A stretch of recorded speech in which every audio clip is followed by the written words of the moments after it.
အရန်တော်တဲ့လူအများစုဟာ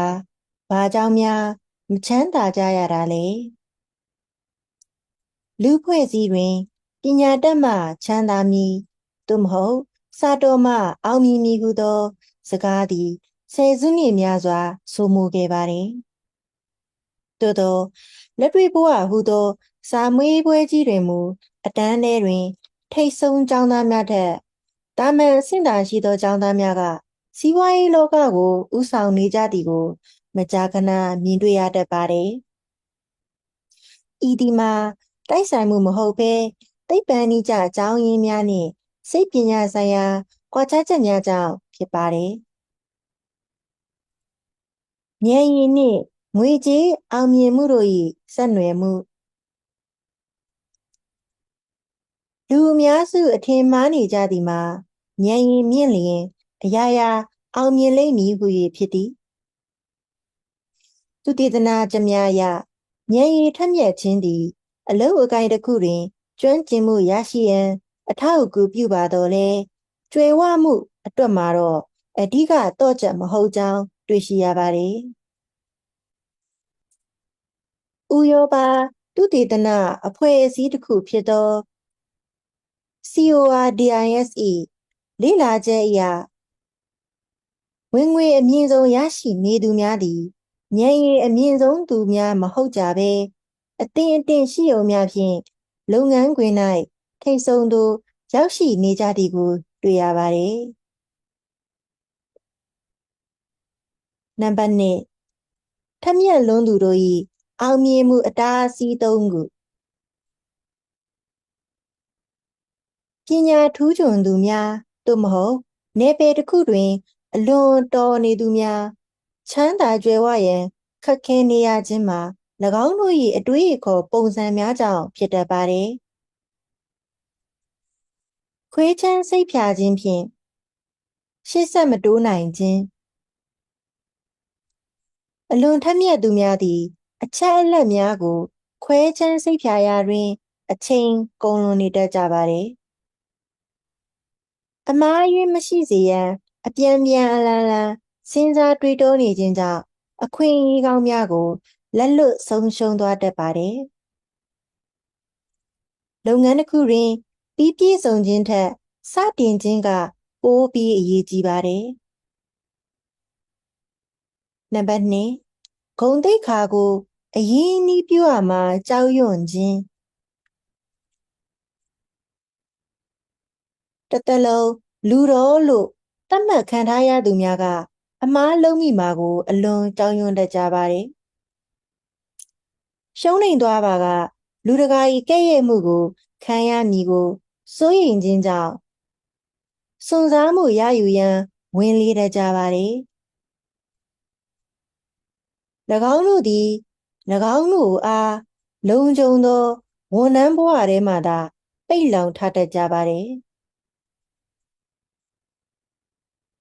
နံပါတ်3ပြီးပြည့်စုံသောအခိုက်အတန့်ကိုစောင့်စားရင်းအချိန်ကုန်လွန်နေခြင်း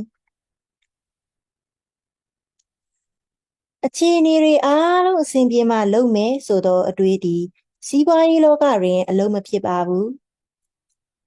အလွန်တော်သူများသည်အခြေအနေရရက်ကိုတွက်ချက်နေစဉ်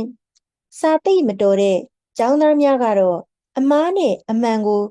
လက်တွေ့တိုက်ပွဲဝင်ပြီးရင်ဆိုင်ဆန့်သက်နေကြပါတယ်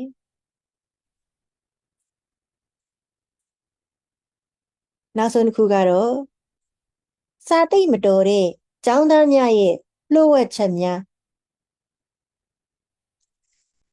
ကျောင်းတော်ကအမှတ်အသင့်အတင့်သာရရှိခဲ့ကြသောကျောင်းသားများသည်လူမှုပတ်ဝန်းကျင်နှင့်စီးပွားရေးနယ်ပယ်များတွင်ပိုမိုအောင်မြင်တတ်ကြသည့်အချက်များရှိပါတယ်။အဲ့ဒါတွေကတော့နံပါတ်1ကြာရှုံးမှုနှင့်ရင်းနှီးကျွမ်းဝင်နေခြင်း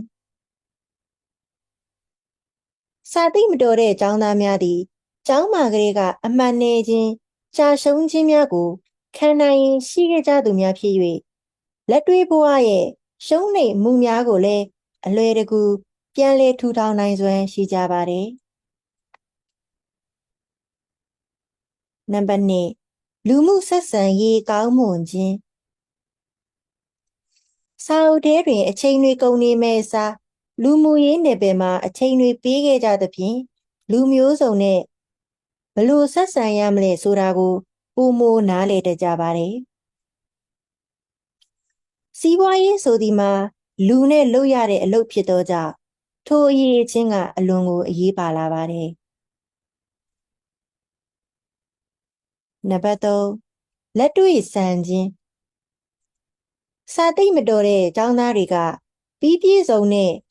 theory တွေသတ်မှတ်ချက်တွေထက်လက်တွေ့ကျကျအလုပ်ဖြစ်မဲ့နည်းလမ်းတွေကိုသာရှာဖွေတတ်ကြပါတယ်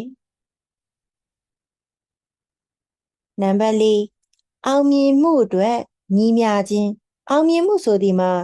ဉာဏ်ရည်တစ်ခုတည်းပေါ်မှာမတည်ရှိနေပါဘူးအောင်မြင်မှုဆိုတာအခြေခံဉာဏ်ရည်ရဲ့စွန့်စားရည်တွေတတိရဲ့ဇွဲလုံးလာတွေရဲ့ညီမျှနေမှုပေါ်မူတည်ပါတယ်ငွေကြီးချမ်းသာလို့တဲ့လူတစ်ယောက်အတွက်ဉာဏ်ရည်မြင့်မားနေုံနဲ့မလုံလောက်ပါဘူး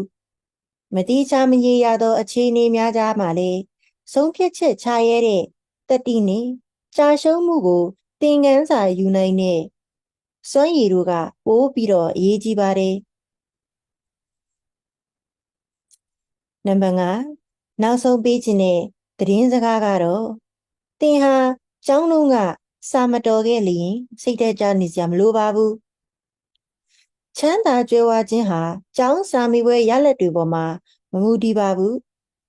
သင်ရဲ့လှုပ်ဆောင်နိုင်စွမ်းနဲ့သင်ရဲ့လုံလဝရိယတွေပေါ်မှာသာမူတည်ပါတယ်အကယ်၍သင်ဟာအလွန်ကိုစာတော်တဲ့သူဖြစ်နေလျင်လဲသင်ရဲ့ဉာဏ်ရည်ကိုအတွေးလွန်ကဲခြင်းမှာအသုံးမပြုဘဲ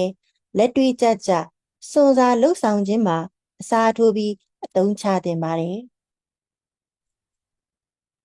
ဘဝအောင်မြင်မှုရဲ့တော့ချက်ဟာစာအုပ်ထဲမှာရှိနေတာမဟုတ်ဘဲ